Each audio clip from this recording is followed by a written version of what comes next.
निज भाषा उन्नति अह सब उन्नति को मूल, बिनु निज भाषा ज्ञान के मिटे न हिये के शूल। भारतेंदु हरिश्चंद्र की ये पंक्तियाँ हमें ये स्पष्ट रूप से समझा जाती है कि अपनी मातृभाषा के ज्ञान के अभाव में समाज की तरक्की संभव नहीं, तथा अपनी भाषा के ज्ञान के अभाव में हम अपनी मन की पीड़ा को भी दूर नहीं कर सकते।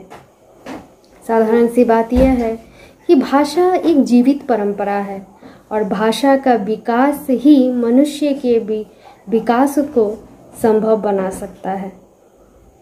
तो आज हम लोग दोस्तों हिंदी साहित्य के बारे में संक्षिप्त रूप से जानेंगे कि हिंदी साहित्य क्या है।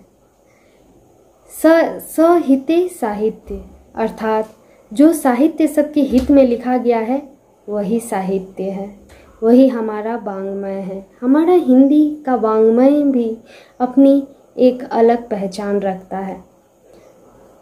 प्रेमचंद्र का मानना था कि साहित्य के अंतर्गत जीवन की आलोचना की गई है। वहीं महावीर प्रसाद द्विवेदी का मानना था कि साहित्य में वो शक्ति छिपी है जो तोप, तलवार और बम की गोलियों में भी नहीं हो सकती।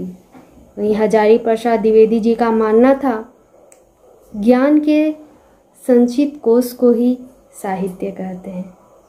तो दोस्तों सभी साहित्यकारों ने अपने अपने अनुसार साहित्य की परिभाषा दी है।